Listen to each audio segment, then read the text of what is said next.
All right. We are back. Sorry for the disruption. So we were talking about the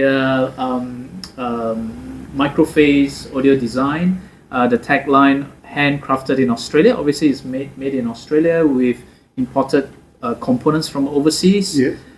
With French flair. That's Yeah. your tagline. Yes. Handcrafted in Australia with French flair. And we're just talking about how you came out with that tagline and what is your day-to-day activity. Yeah. So day to day, I mean, as I said, every day is quite different.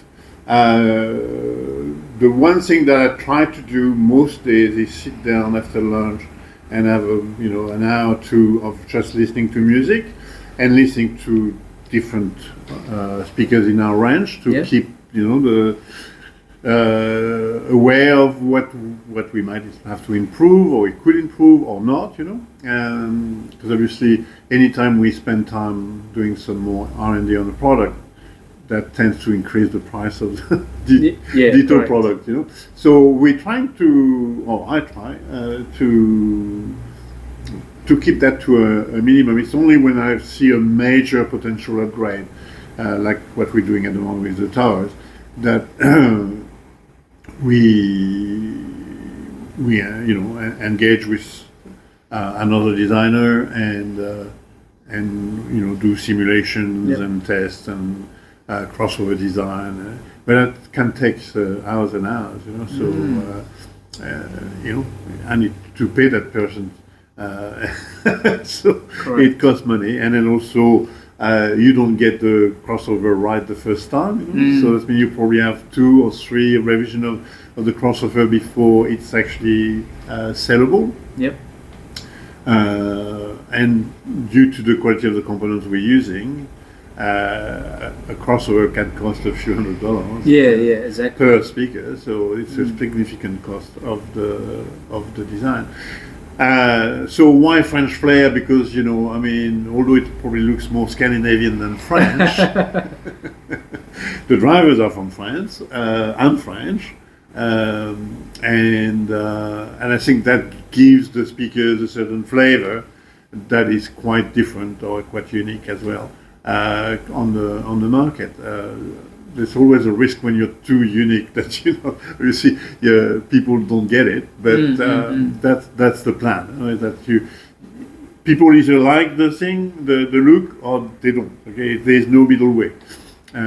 So that's we know it's a niche market anyway, and I couldn't make a 1,000 pair a month anyway, so we're fine. It's not even 1,000 pair a year. So if we do a few pairs a month, we're happy, So it is definitely a very unique look. Your loudspeaker. Most loudspeaker is just rectangular or a boxy look to it, but you do have something that it's protruding in the front, and your tweeter is offset. So we'll talk about the design later, but it's definitely not the atypical look of a loudspeaker. Yeah. Well, so I did mention that briefly before. My reference is Ellipson.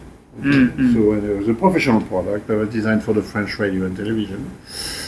And they had that sphere, and they were the first one to really look into time alignment. Yep. Okay. So they had a sphere, but with a same sort of arrangement. So obviously, I don't have the means to do a sphere. Especially the smaller you go, the more difficult it is. I can't do plaster. It's impossible. So we came about with the idea of doing something as close as possible to a sphere in terms of the function, okay, which gave us that look, and the reason why the tweeter is offset in the first place is because on the first product we had a bass reflex port here, so we couldn't have the tweeter in the middle, right? Right. But we kept that because we found out that, and actually something we found out with recording studios and radio stations. A lot of studios, when they have a console and they want a near field monitor, they actually use it the other way around, like this. Right, on the side, slipping on the side. So when you have it like this, the axis of the speaker is actually going this way towards you, and it just does. It's a very good way to get another type of imaging. So it becomes more analytical when it's on the side for whatever reason. Yeah. I'm not a big that's all right. theoretician. I